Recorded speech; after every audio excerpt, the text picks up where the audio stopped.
Hello, good morning. ഇന്നത്തെ നമ്മുടെ പവിത്രം കഥയാണ് 26/3/25 കഥയാണ് ഇന്ന് പറയാൻ പോകുന്നത്. അതിനു മുന്നേ എൻ്റെ രാധാ സോമിലി കിച്ചൻ എന്ന ചാനൽ സബ്സ്ക്രൈബ് ചെയ്യാത്തവരാണെങ്കിൽ, ആദ്യമായിട്ട് കാണുന്നവരാണെങ്കിൽ ഒന്ന് സബ്സ്ക്രൈബ് ചെയ്ത് ബെല്ലൈക്കണൊക്കെ ഒന്ന് അമർത്തി ലൈക്ക് ചെയ്ത് കമൻറ്റ് ചെയ്ത് ഫുൾ സപ്പോർട്ട് ചെയ്യണേ. പിന്നെ കഥയാണ്, ചെറിയ മിസ്റ്റേക്കൊക്കെ വരും, അതുകൊണ്ട് ക്ഷമിക്കണം. അപ്പോൾ ഓക്കെ, കഥ തുടങ്ങാം. അപ്പോൾ നമ്മളുടെ പവിത്രത്തിൻ്റെ കഥ എന്താണെന്ന് വെച്ച് കഴിഞ്ഞാൽ, നമ്മുടെ വിശ്വേട്ടൻ ജോലിക്ക് പോവുകയാണ്. വിശ്വേട്ടൻ പോകുമ്പോൾ പൊതിച്ചോറൊക്കെ ആയിട്ട് ശ്രീജ ചെല്ലണു. ശ്രീജ ചെല്ലുമ്പോൾ നന്ദിനി ചോദിക്കണത് എന്താ അത് എന്ന് ചോദിക്കുന്നുണ്ട്. അപ്പോൾ അവൾ അതൊക്കെ ഉണ്ട് എന്ന് പറഞ്ഞിട്ട് ശ്രീജ അങ്ങനെ വിശ്വൻ്റെ റൂമിലേക്ക് പോവുകയാണ്. അപ്പോൾ ഇതെന്താ ഇത് കഥ പറയുമ്പോൾ നമ്മളെ വേദ അവിടെ നിൽക്കുന്നുണ്ട്. അതന്നെ, കുറച്ച് നേരം കൂടെ നിന്നാൽ കാണാമെന്നറിയും. ഇപ്പോൾ എന്ത് വയ്ക്കും, അതൊക്കെ ഉണ്ട് അറിയും വേദ. അപ്പോൾ ഇവക്കും അറിയാം, അപ്പോൾ എന്തോ രണ്ടുപേരും കൂടെ ഒപ്പിക്കുന്നുണ്ട് എന്ന് മനസ്സിലായി കേട്ടോ നന്ദിനിക്ക്. ഇങ്ങനെ നിൽക്കുകയാണ്.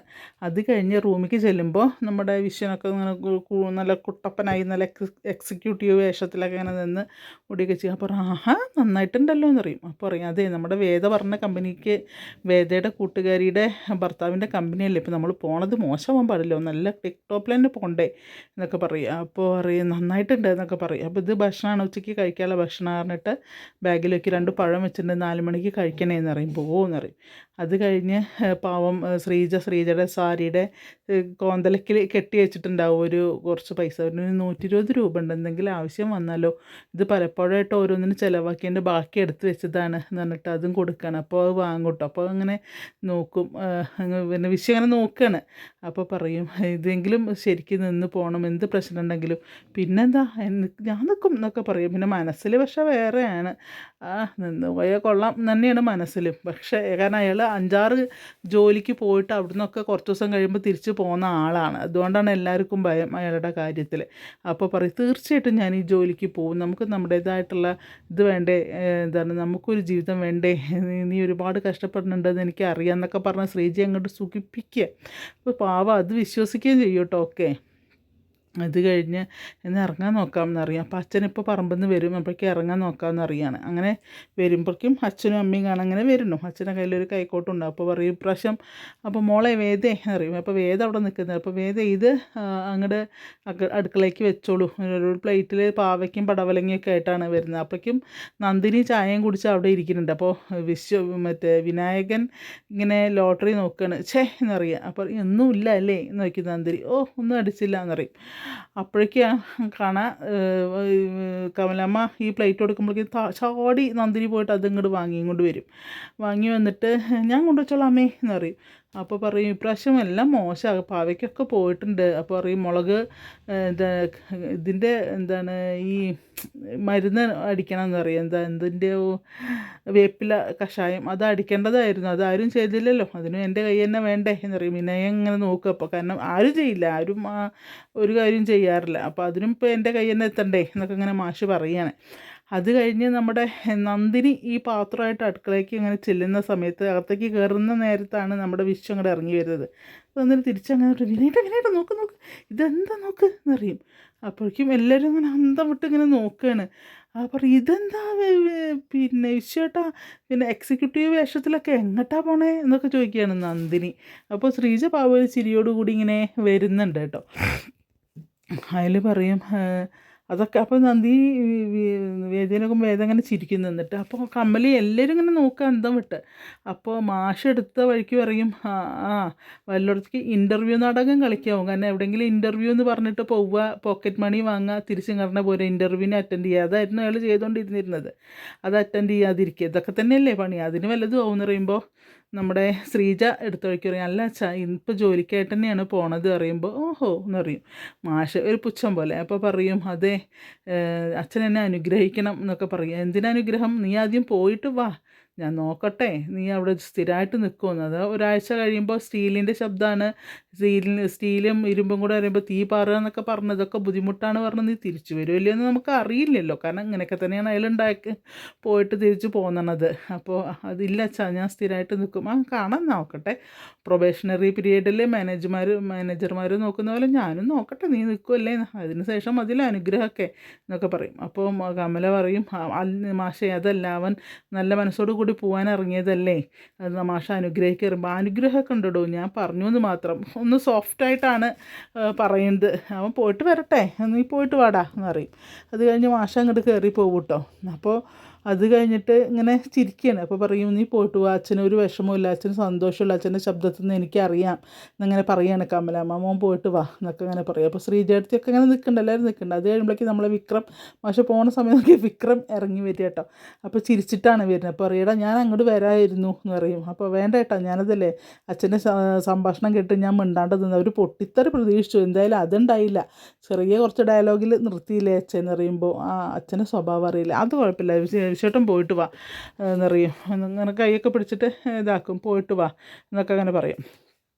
അത് കഴിഞ്ഞാൽ ശരി ഞാൻ പോയിട്ട് വരാമെന്ന് പറഞ്ഞിട്ട് പോവുകയാണ് കേട്ടോ. അപ്പോൾ എല്ലാവരും ഇങ്ങനെ മുറ്റത്തന്നെ നിൽക്കുകയാണ്, നമ്മുടെ വിഷം ബാഗൊക്കെ ആയിട്ട് ഇങ്ങനെ പോവുകയാണ് ജോലിക്ക്. ഇപ്പോൾ ശരി അമ്മേ പോയിട്ട് വരാം എന്നൊക്കെ പറഞ്ഞ് വേദോടൊക്കെ യാത്ര പറഞ്ഞ് പോവുകയാണ്. പോയി കഴിഞ്ഞപ്പോൾ പിന്നെ നമ്മുടെ എന്താ ശ്രീജ അങ്ങനെ നോക്കുകയാണ്. അപ്പോൾ ശ്രീജ അങ്ങനെ നോക്കുമ്പോഴേ നമ്മളെ എന്താണ് വേദ ശ്രീജയുടെ തോളിൽ കൂടെ അങ്ങനെ ചേർത്ത് ഇങ്ങനെ പിടിക്കുകയാണ്. പറയും, മോളെ നീ ഒരുപാട് നന്മയുള്ള കുട്ടിയാണ്, നിൻ്റെ മനസ്സ് നല്ലതാണ്, ആ ഐശ്വര്യം നിനക്ക് എന്നും ഉണ്ടാവട്ടെ എന്നൊക്കെ ഇങ്ങനെ കമലമ്മ പറയാം. അപ്പോൾ വേദ ഇങ്ങനെ ചിരിക്കും കേട്ടോ. അപ്പോഴേക്കും ഇതൊന്നും കണ്ട് സഹിക്കാൻ പറ്റുന്നില്ല ആർക്ക്, നന്ദിനിക്കും വിനയനും രണ്ടും ഒരു തരം കുരുത്തം കണ്ട സ്വഭാവമാണ് രണ്ടാൾക്കും. അപ്പോൾ നന്ദിനി ഇങ്ങനെ വിനയൻ്റെ അടുത്ത് മുഖത്തേക്ക് നോക്കുമ്പോൾ വിനയ പോയിട്ട് കാര്യമൊന്നുമില്ല എന്നുള്ള ഭാഗത്തിൽ ഇങ്ങനെ കൈ കൊണ്ടൊരു ആക്ഷൻ കാണിക്കും. അപ്പോഴാണ് നന്ദിനിക്ക് ഒരു സമാധാനമാവുക, കാരണം അവൾക്ക് ഇതൊന്നും സഹിക്കുന്നില്ല. അവർ മാത്രം, പണ്ട് ഒരു ചൊല്ലുണ്ട്, ഈ ലോകം മുഴുവൻ അവസാനിച്ചാലും ഞാനും എൻ്റെ ഭാര്യ ഒരു തട്ടാനും മാത്രം ജീവിച്ചിരിക്കണമെന്ന്. കാരണം തട്ടാൻ ജീവിക്കുന്നതെന്ന് വെച്ചിട്ട് ഭാര്യയ്ക്ക് ഇഷ്ടപ്പെട്ട സ്വർണ്ണാഭരണങ്ങളൊക്കെ ഉണ്ടാക്കി കൊടുക്കാൻ, അങ്ങനെ ഒരു ചൊല്ലുണ്ട് ഞങ്ങളുടെ നാട്ടിൽ. അതുപോലെ ആരും വേണ്ട, ഞാനും എൻ്റെ ഭാര്യയും മതി, ഞങ്ങൾ മാത്രം സുഖമായിട്ടും സന്തോഷമായിട്ടും ജീവിച്ചാൽ മതി ചിന്തിക്കുന്ന രണ്ട് വ്യക്തികൾ, നന്ദിനി വിനയനും.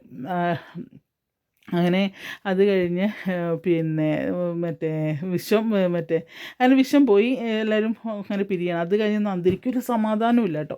നന്ദിനി ഇങ്ങനെ റൂമിലിരിക്കുകയാണ്, ഇങ്ങനെ എന്താ ചെയ്യുക, ശ്രീചേർത്തി പിന്നെ എന്താ ഇനി കുറേ കാശ് കൊടുക്കില്ലേ ശമ്പളം കിട്ടുമ്പോൾ, ശ്രീചേർത്തിയുടെ ഒരു സ്വഭാവം വെച്ചാണെങ്കിൽ ശമ്പളം മുഴുവൻ കൊടുക്കില്ലേ വീട്ടിൽ എന്നൊക്കെയാണ് ചിന്തിക്കുന്നത്. അപ്പോൾ അപ്പോഴേക്കും കാണാം നമ്മളുടെ എന്താ പറയുക ഇയാൾ വിനയൻ അകത്തേക്ക് കയറി വരും. അപ്പോൾ കയ്യിൽ 2 ബണ്ണോ എന്തോ, ബണ്ണല്ല ഉഴുന്നോടെയാണോ ഇനി വേറെ എന്തോ ആണ് കൊടുക്കുക. കാരണം ഇവിടെ സ്ഥിരം പരിപാടിയാണിത്, കാരണം അവർ രണ്ടാളും കൊടുന്ന റൂമിൽ അടച്ചിരുന്ന അവർ രണ്ടുപേരും തിന്നെ, ഒരു മനുഷ്യന് നുള്ളി കൊടുക്കില്ല. അപ്പോൾ പറയും, നീ കഴിക്കുന്നതൊക്കെ കൊള്ളാം, പൊടിയും ഇതൊന്നും താഴെ ഇടില്ല, എന്നിട്ട് കണ്ടുപിടിക്കാൻ വേണ്ടിയിട്ട് അറിയാം. അപ്പോൾ നമ്മൾ കാശ് കൊടുത്തല്ലേ മേടിച്ച് കഴിക്കണം, അതിനിപ്പോൾ എന്താ എന്നൊക്കെ പറയും. അപ്പോൾ ഭാര്യയ്ക്ക് ഇഷ്ടപ്പെട്ടുള്ള പലഹാരങ്ങളാണ്, അവർക്ക് കുട്ടികളുണ്ടാവുന്നൊന്നും അറിയണില്ല കേട്ടോ. അപ്പോൾ ഭാര്യയ്ക്ക് ഇഷ്ടപ്പെട്ടുള്ള പലഹാരങ്ങളാണ് വാങ്ങി കൊടുക്കുന്നത്. അപ്പോൾ രണ്ടാളും കൂടെ അങ്ങനെ പറയും. അപ്പോൾ വിനയേട്ട അതൊന്നും ജോലിയൊന്നും ചെയ്യില്ല, അതൊന്നൊക്കെ പോരും കുറച്ച് ദിവസം നിന്ന്, മൂപ്പരുടെ സ്വഭാവം നമുക്കറിയില്ലേ, ഏട്ടൻ്റെ സ്വഭാവം അറിയില്ല, ഏട്ടൻ അധികം നിൽക്കില്ല. അപ്പോൾ പറയാം, അതല്ലേ വിനയേട്ടൻ ഒരു കാര്യം, ഒരു 101 റുപ്യ കാണിക്കലിടണം അയാൾ ജോലി നിർത്തി പോരാൻ വേണ്ടിയിട്ട് എന്ന് നന്ദിനി പറയണ്ട. അപ്പോൾ അറിയാം, അത് ഭയങ്കര ശക്തിയുള്ള ദേവിയാണ്, അത് ചെയ്ത് കഴിഞ്ഞാൽ ജോലി നിർത്തി പോകുന്നുള്ളൂ. കാരണം അല്ലെങ്കിൽ ഈ ശമ്പളം കിട്ടുന്നത് മുക്കാലും അച്ഛൻ്റെ കയ്യിൽ കൊണ്ടുപോയി കൊടുക്കുമ്പോൾ അച്ഛൻ അതിന് ഭയങ്കര സന്തോഷമാകും. അപ്പോൾ അവർ കൊടുക്കണതനുസരിച്ചിട്ട് ഇവരും കൊടുക്കണമല്ലോ പൈസ. അപ്പോൾ അങ്ങനെ ആകുമ്പോൾ ആകെ പ്രശ്നമാകും. അപ്പോൾ ജോലിക്ക് പോകുന്നത് ബുദ്ധിമുട്ടായാലും ഇവിടെ കടന്നോട്ടെ എന്നിങ്ങനെ പറയുകയാണ്. അപ്പോൾ എടീ 101 രൂപ കൊടുക്കണോ, 51 രൂപ കൊടുത്താൽ പോരെ എന്നിങ്ങനെ ചോദിക്കും. അപ്പോൾ ദൈവങ്ങൾക്ക് കൊടുക്കുന്ന കാര്യത്തിലെങ്കിലും ഒന്ന് പിശിക്കാതെ മനുഷ്യ എന്നിങ്ങനെ പറയും നന്ദിനി. എന്നാൽ കൊടുക്കാം എന്നറിയാം. അത് കഴിഞ്ഞിട്ട് വേറെന്തോ ഒന്നും കൂടി എടുത്ത് കൊടുക്കുകയാണ് കഴിക്കാൻ വേണ്ടിയിട്ട്. അങ്ങനെ 2 പൊതി കൊടുത്തിട്ട് രണ്ടാൾ മാത്രമേ കഴിക്കുന്നുള്ളൂ, വേറെ ആർക്കും കൊടുക്കുന്നില്ല. അങ്ങനെ കഴിച്ചുകൊണ്ടിരിക്കുകയാണ് കേട്ടോ. അത് കഴിഞ്ഞ് പിന്നെ നമ്മളെ ശ്രീജ അതിൻ്റെ മുന്നെയാണ്, ഇതിൻ്റെ മുന്നേ തോന്നുന്നു, ശ്രീജ അങ്ങനെ വീട്ടിലേക്ക് വിളിക്കുന്നത്, ശ്രീജയുടെ വീട്ടിലേക്ക് വിളിക്കുകയാണ്. അപ്പോൾ അമ്മേ എന്ന് വിളിക്കുമ്പോൾ അവരെ കാണിക്കുന്നില്ല, ശ്രീജ അങ്ങനെ സംസാരിക്കുന്നത് കേൾക്കാം. അപ്പോൾ അമ്മേ വിശ്വേട്ടൻ പോയോ മോനെ, ഇറങ്ങിയോ എന്ന് ചോദിക്കും. ഇറങ്ങി അമ്മേ, മോളെവിടെ? മോള് ശ്രീകുട്ടൻ്റെ കൂടെ സ്കൂളിലേക്ക് പോയി പറയും. ഇതെങ്കിലും നേരെ നിന്നാൽ മതിയായിരുന്നു അല്ലേ മോളെ എന്നൊക്കെ ഇങ്ങനെ അമ്മ ചോദിക്കുക. ആ നിൽക്കുന്നതിനാണ് എൻ്റെ വിശ്വാസം എന്നറിയാം. അപ്പോൾ അറിയാം എല്ലാം വേദ ചെയ്തതല്ലേ, അതുകൊണ്ട് തീർച്ചയായിട്ടും നിൽക്കും. പറയും ആ കുട്ടി നല്ലൊരു കുട്ടിയാണ്, നല്ല മനസ്സുള്ളൊരു കുട്ടിയാണ്, എല്ലാ അനുഗ്രഹങ്ങളും ഉണ്ടാവട്ടെ എന്നൊക്കെ പറയും. അപ്പോൾ പിന്നെ അതിങ്ങനെ പറഞ്ഞ സമയം ശരി അമ്മ ഞാൻ എന്നാൽ വിളിക്കാം എന്നൊക്കെ പറയുകയാണ് കേട്ടോ. അപ്പോൾ ശരി എന്ന് പറഞ്ഞിട്ട് അങ്ങനെ വയ്ക്കും. അപ്പോൾ വേദപ്പുറത്ത് നിന്ന് ഇങ്ങനെ കേട്ട് നിൽക്കുകയാണേ. അപ്പോൾ അറിയാം ചേച്ചി ശ്രീജടുത്ത് വീട്ടിലേക്കാണ് വിളിച്ചത് നോക്കുമ്പോൾ ആ അതെ വീട്ടിലേക്കാണ് വിളിച്ചത് അറിയും. അപ്പോൾ പറയും ശ്രീജത്തി എന്തൊരു പാവാ എന്നൊക്കെ ഇങ്ങനെ പറയും കേട്ടോ. അപ്പോൾ പറയും കഴിഞ്ഞ ജന്മം ഒരു പക്ഷേ മോളെൻ്റെ അമ്മയായിരിക്കാം, ഇപ്പം അതുകൊണ്ടാവും ഇപ്രാവശ്യം എൻ്റെ അനിയത്തിയായിട്ട് വന്നത് എന്നിങ്ങനെ പറയും വേദ. അപ്പോൾ പറയും ഒരുപാട് വലിയ വലിയ സ്ഥാനങ്ങളാണല്ലോ എനിക്കിപ്പോൾ തരുന്നത് എന്നൊക്കെ പറയും. അതല്ല മോളെ സത്യം ഞാൻ പറയുന്നത് എന്നൊക്കെ പറയും. അപ്പോൾ ഞാൻ ചോദിച്ചോട്ടെ, ഇപ്പോൾ വിശ്വട്ടൻ ജോലിക്ക് പോയി, അപ്പോൾ നീ ജോലിയിൽ പോയി നീ ശ്രീജടുത്തിയുടെ മനസ്സിൽ എന്താണ് ആഗ്രഹം എന്ന് വയ്ക്കുമ്പോൾ അപ്പോൾ പറയും എൻ്റെ വീട്ടിലെ കാര്യം ഞാൻ ഒരിക്കലും പറയില്ല, മോളെ കൊണ്ടുവന്ന് കൂടെ നിന്ന് താമസിപ്പിക്കണം. അങ്ങനെ അമ്മ പറയുന്നുണ്ട് മോള് വലുതായി കഴിഞ്ഞാൽ എന്തായാലും നീ കൂടെ വേണം ശ്രീജയെ, അതുവരെ ഇങ്ങനെയൊക്കെ പോകും എന്നൊക്കെ പറയും. ഒരു 2-3 വർഷം അല്ലെങ്കിൽ 3-4 വർഷം കഴിഞ്ഞാൽ മോള് വലിയ കുട്ടിയാവും, അപ്പോൾ അമ്മയുടെ സ്നേഹവും തണലും മോൾക്ക് വേണം എന്നൊക്കെ ഇങ്ങനെ പറയും. അപ്പോഴേക്കും വിശ്വം എന്തെങ്കിലും ഒരു സെറ്റിലെത്തണം എന്നാലേ ശരിയാവുള്ളൂ, അതാണ് അമ്മ പറഞ്ഞു കൊടുത്തത്. അപ്പോൾ അതിന് ശേഷമാണ് നമ്മുടെ വേദ ഇങ്ങനെ ചോദിക്കുന്നത്. അപ്പോൾ പറയും വീട്ടിൽ എൻ്റെ അച്ഛനും അമ്മയും കുറച്ച് എനിക്കൊരു പേടിയില്ല, കാരണം ശ്രീകുട്ടൻ നന്നായി അവരെ നോക്കുന്നുണ്ട്. പിന്നുള്ളത് ഇവിടുത്തെ അച്ഛനും അമ്മയാണ്, ആ അച്ഛനും അമ്മേനെ എനിക്ക് നോക്കണം, കുറേ വർഷം അച്ഛൻ്റെ അമ്മയുടെയും കൂടെ തന്നെ എനിക്ക് നിൽക്കണം. അത് കഴിഞ്ഞ് ഞാൻ പിന്നെ സ്വന്തം കാര്യം ചെയ്യുള്ളൂ, അച്ഛനും അമ്മയും സഹായിക്കണം, അച്ഛൻ ഒരുപാട് കഷ്ടപ്പെടുന്നുണ്ട് ഞങ്ങൾക്ക് വേണ്ടിയിട്ട്, അപ്പോൾ അച്ഛനും അമ്മയ്ക്കും വേണ്ടതെല്ലാം ചെയ്ത് കൊടുക്കണം എന്നൊക്കെ ഇങ്ങനെ പറയും. അപ്പോൾ വേദ പറയും ശ്രീജയത്തിയുടെ മനസ്സ് വളരെ നല്ല മനസ്സാണ്, അത് കലക്കാൻ നോക്കി ആരും നടക്കില്ല, അത്രയും തെളിഞ്ഞ മനസ്സാണ് എന്നൊക്കെ ഇങ്ങനെ പറയുകയാണ് കേട്ടോ. അപ്പോൾ വെറുതെ അല്ല അമ്മ മൂത്ത മരുമകളെ ഇങ്ങനെ പൊന്തിച്ച് പറയുന്നുണ്ട് എന്ന് പറയുമ്പോൾ അവർ രണ്ടുപേരും ഇങ്ങനെ ചിരിക്കുക കേട്ടോ. അത് കഴിഞ്ഞ് ശ്രീജ വന്നിട്ട് നമ്മുടെ എന്താണ് വേദയ്ക്ക് ഒരു കാപ്പി ഇട്ട് കൊടുക്കുക. അപ്പോൾ എന്തോ ഒരു കാപ്പിയുടെ പേര് പറയുന്നുണ്ട്, അറിയും നല്ല അടിപൊളി കാപ്പിയാണെന്നിങ്ങനെ പറയും. അപ്പോഴേക്കും കമലാമ്മ കാണാൻ ഒരു ഇങ്ങനെ ഡോറും തുറന്ന് ഇറങ്ങി വരികയാണ്. അപ്പോൾ അമ്മ ഇങ്ങോട്ട് പോവുകയാണെന്ന് തോന്നുന്നല്ലോ എന്നിങ്ങനെ പറയും. സോറി തൊണ്ടയ്ക്കൊരു പിടുത്തം. അപ്പോൾ പോവാണെന്ന് തോന്നില്ല. പറയും ആ മോളെ ഞാൻ അമ്പലത്തിൽ നിന്ന് പോവാണ്. അപ്പോൾ നേരായില്ലേക്കും ഉച്ചപൂജ അടയ്ക്കാറാകുമ്പോഴേക്കും പോയി തൊഴുതാൽ മതി, ഇപ്പം അമ്മ ഇന്നലെയൊക്കെ പോകുന്നത് കണ്ടു എന്നറിയും. അപ്പോൾ ശ്രീജ പറയും അമ്മ വർഷത്തിലൊരാഴ്ച സ്ഥിരം അമ്പലത്തിൽ പോകും, അത് അവരുടെ കല്യാണ വാർഷിക അടുപ്പിച്ചാണ് അങ്ങനെ പോവാറ് അറിയും. കല്യാണ വാർഷികമാണോ ചോദിക്കുമ്പോൾ 2 ദിവസം കൂടെ കഴിഞ്ഞിട്ടാണ് അറിയും. അപ്പോൾ അവളിങ്ങനെ ശ്രീജ അങ്ങനെ നമ്മുടെ വേദ വിഷ് ചെയ്യാണ്. അത് കണ്ടിട്ട് വിനായകനും നന്ദിനിയും കൂടി അങ്ങോട്ട് പറയും അമ്മേ കല്യാണ വാർഷികമായി പറഞ്ഞിട്ട് വിനയനും ഇങ്ങനെ വിഷ് ചെയ്യാണ്, നന്ദിനി വിഷ് ചെയ്യാണ്. അപ്പോൾ പറയും ഇപ്പോഴല്ല 2 ദിവസം കൂടെ കഴിഞ്ഞിട്ടാണ് എന്നൊക്കെ പറയും. അപ്പോൾ പറയും ഞങ്ങളുടെ വീട്ടിലൊക്കെ ഇങ്ങനെ വെഡിങ് ആനിവേഴ്സറിയോ പിറന്നാളോ അങ്ങനെ എന്തെങ്കിലുമൊക്കെ വരികയാണെങ്കിൽ ഭയങ്കര ഗംഭീരമായിട്ട് ആഘോഷിക്കാറുണ്ട് എന്നിങ്ങനെ പറയും വേദ. അപ്പോൾ അറിയാം അത് നിങ്ങൾ കാശുള്ള ആൾക്കാരല്ലേ, നിങ്ങൾക്കത് ആഘോഷിക്കാമല്ലോ എന്ന് പറയും. കാശുണ്ടോ ഇല്ല എന്നുള്ളതല്ല, അത് ആഘോഷിക്കാനും അതിനുള്ളൊരു മനസ്സും വേണം നന്ദിനി അടുത്ത്, അല്ലാണ്ട് കുറേ കാശുണ്ടായിട്ട് കാര്യമില്ല എന്നിങ്ങനെ പറയും വേദ. അപ്പോൾ അതന്നെ പറഞ്ഞു നിങ്ങൾക്ക് ബാങ്കിൽ നിന്ന് എടുക്കുക പൊട്ടിക്കുക ഇതല്ലേ പണിയെന്ന് പറയും.